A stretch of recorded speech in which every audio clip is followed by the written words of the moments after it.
first thing first, this video is not for advanced aspirants.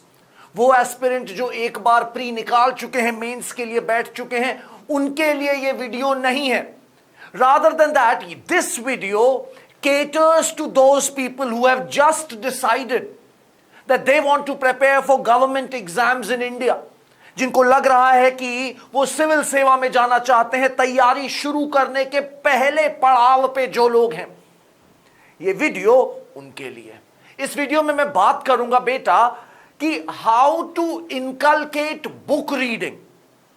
किताबों को पढ़ने की आदत कैसे डालो तुम अपने चरित्र में, अपने कैरेक्टर में, अपने रूटीन में, और उसका क्या फायदा तुम्हें मिलेगा, इस विषय पर हमारी बातचीत होगी. ठीक है, तो सबसे पहले हमें यह जानना होगा, why should we read books.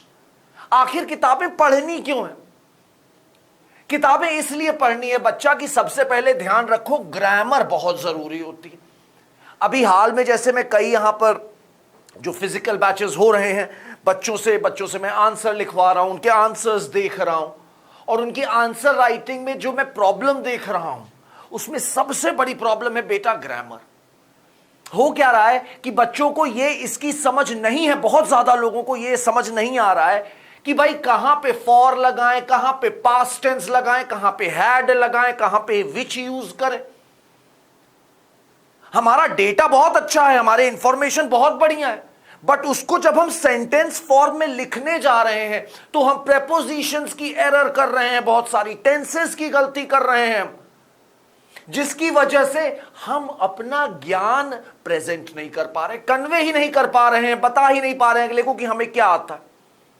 We only sound confused, we only look confuse. जब हमारी आंसर पढ़े जा रहे हैं तो हमें कंफ्यूजन, हमें लग, मतलब हमारे आंसर को पढ़ के लोगों को लगेगा कि यार इंसान का जो ना कॉन्सेप्ट क्लियर नहीं है. हालांकि कॉन्सेप्ट क्लियर है तुम्हारे, लेकिन ग्रामर ऐसी कमजोरी है हमारी कि कुछ कहने को नहीं. इसकी बड़ी वजह जानते हो क्या है? इसकी बड़ी वजह यह है बेटा कि हम किताबें नहीं पढ़ रहे हैं. हम न्यूज़पेपर आर्टिकल पढ़ ले रहे हैं, हम मैगजीन में डेटा देख ले रहे हैं. डेटा पढ़ने में कोई दिक्कत नहीं यार, तो मैगजीन में पढ़ रहे हो या मान लो स्पेक्ट्रम पढ़ रहे हो, लक्ष्मीकांत पढ़ रहे हो, उसमें केवल फैक्ट फैक्ट फैक्ट लिखे हैं. आर्टिकल 26 ये कहता है 2024 में जीडीपी इतना. तुम केवल नाउन्स को देख करके, वर्ब को देख के गेस कर ले रहे हो कि इसका मतलब ये है. तुम्हारा ग्रामर पे पकड़ नहीं बन पा रही है. वो पकड़ने के लिए तुम्हें प्रॉपर इंग्लिश की किताबें पढ़नी पड़ेंगी, जो तुम्हें ग्रामेटिकल सेंस समझाएं, पास्ट के इंफॉर्मेशन को कैसे प्रेजेंट किया जाता है. जो डिड है, डिड के संग पास्ट टेंस नहीं लगेगा, कहां पर ईडी लगाना है. ये सारी चीजें जानने के लिए तुम्हें बेटा किताब पढ़नी पड़ेगी. इसीलिए बुक रीडिंग एसेंशियल है. एक तो यह वजह है. दूसरी वजह यह है बेटा कि तुम एआई पे चाहे जितने समरी नोट्स पढ़ लो, या तुम कितने शॉर्ट वीडियोस देख डालो, उनकी वजह से तुम्हारे पास कभी भी कॉन्सेप्चुअल क्लैरिटी नहीं आ सकती, तुम्हारी वोकैबुलरी अच्छी नहीं हो सकती, तुम्हारी एनालिटिकल स्किल नहीं अच्छी हो सकती है, और बिना इन स्किल के तुम आंसर मेंस में नहीं लिख पाओगे. तो हमें यह स्किल चाहिए, और यह स्किल बेटा ऐसे नहीं किताब पकड़ के बैठने से आती है. तो वो किताब पढ़ने की आदत तुमको, हमको डालनी होगी. This is the reason behind why this video is here. याद रखो, किताब पढ़ोगे धीरे धीरे, ग्रेजुअली जब तुम किताब पढ़ना शुरू करोगे तो तुम्हारी फोकस करने की क्षमता, कॉन्सेंट्रेट करने की कैपेबिलिटी भी बढ़ती है. इसकी वजह से भी किताबें जरूरी हैं. अच्छा ठीक है, तो हमने ये तो स्टैब्लिश कर दिया कि किताबें पढ़ना जरूरी है, लेकिन भाई पढ़ें कैसे ये भी तो बताइए. आओ बताते हैं. सबसे पहली चीज याद रखो, स्टार्ट स्मॉल. छोटे स्टेप से शुरू करो. सीधे कोई बहुत बड़ी तुम्हें क्लासिकल लिटरेचर उठा लेने की जरूरत नहीं है. Small step, short story, comic books, इनसे शुरुआत करो. Small steps. Rome was not built in a day, ये ध्यान रखेंगे. दूसरी बात, एक रूटीन बनाओ पढ़ाई का.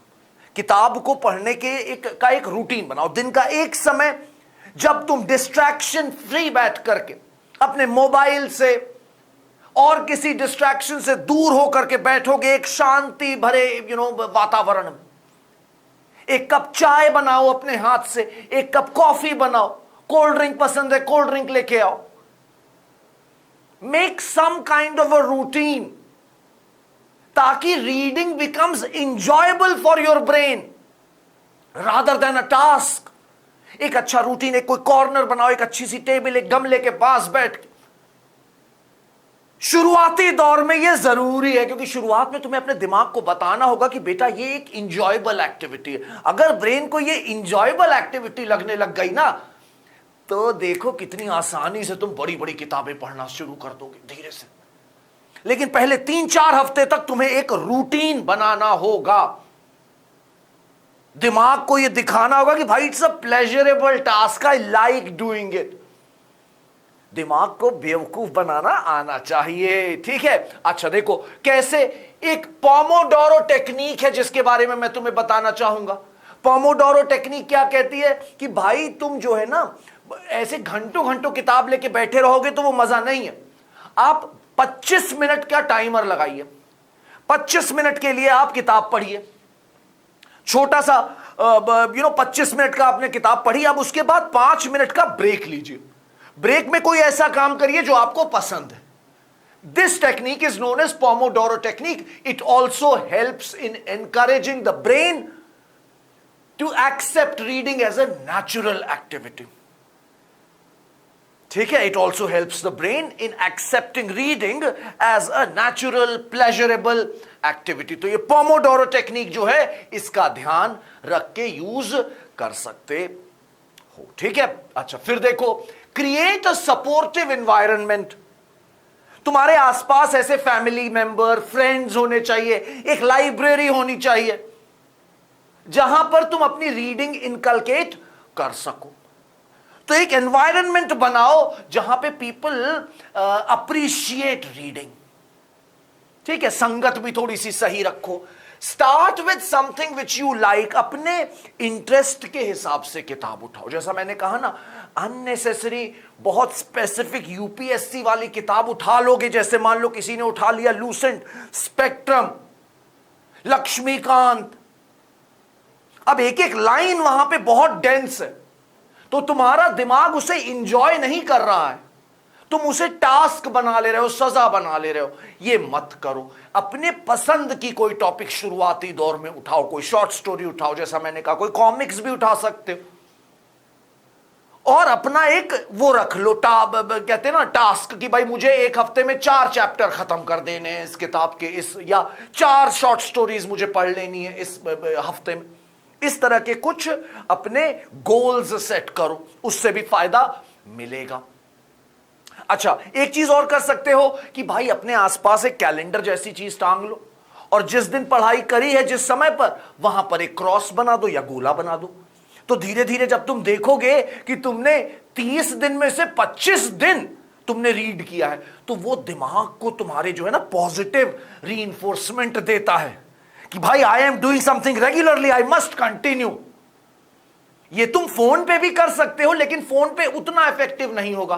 कैलेंडर तो तुम्हारे सामने बार बार टकरा रहा है तुम्हारे कमरे में, लेकिन अगर फोन है तो तुम्हें बार बार खोल के कैलेंडर पे जाना पड़ेगा, तब तुम्हें वो दिखेगा। और फोन उठाओगे तो उसकी प्रॉब्लम यह है कि मान लो 4 मैसेज 3 मेल आए हुए हैं, उनका भी जवाब देने लगोगे तो वो थोड़ा सा टाइम वेस्टेज हो जाती है।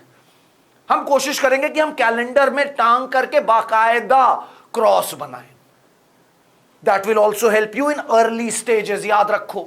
अच्छा एक और टेक्निक है जो मैं तुम्हारे संग डिस्कस जरूर करूंगा, this is known as Feynman technique. Richard Feynman एक बहुत बड़े फिजिसिस्ट थे अमेरिका के, उन्होंने एक टेक्निक निकाली थी इफेक्टिव रीडिंग की, जिसमें उनका यह कहना था कि कोई भी चीज पढ़ो फिर उसे किसी बच्चे को एक्सप्लेन करो।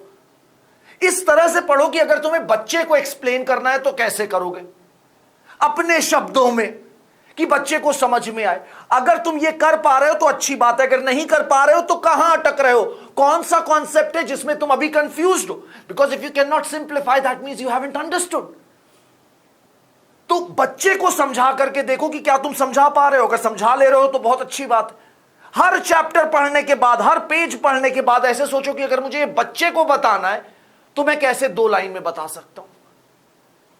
इसे कहते हैं Feynman technique. It helps you in reviewing what you have studied and also gives you a grasp on your subject matter. Feynman technique use कर सकते हो। याद रखो, एक्टिव रीडिंग करनी है तुम्हें। रीडिंग को पैसिवली किताब लेके बैठे नहीं रहना है, एक्टिवली उसको रीड करना है। दिमाग मतलब your brain must continuously be structuring the information that you are reading. अगर एक स्टोरी में बता रहा है वो कि भाई 3 लोग हैं जो पॉसिबल मर्डरर हो सकते हैं, तो तुम बाकायदा ऐसे ABC करके स्ट्रक्चर कर सकते हो उसे। Make the book your own. किताब को बहुत ज्यादा साफ रखने की कोशिश मत करो। किताब में थोड़ा बहुत गोचा गाची अच्छी बात है, पेन से पेंसिल से उसमें मार्क लगाओ, यहां पे ऑथर ये कह रहा है, यहां पे ऑथर ये कह रहा है, अपने वर्ड्स में लिखो। That will also help in active reading. तो ये भी हमें करने की कोशिश करनी। कुछ अच्छा पोर्शन लग रहा है उसे हाईलाइट करो, उसे अपने वर्ड्स में लिख दो। Such things will also help.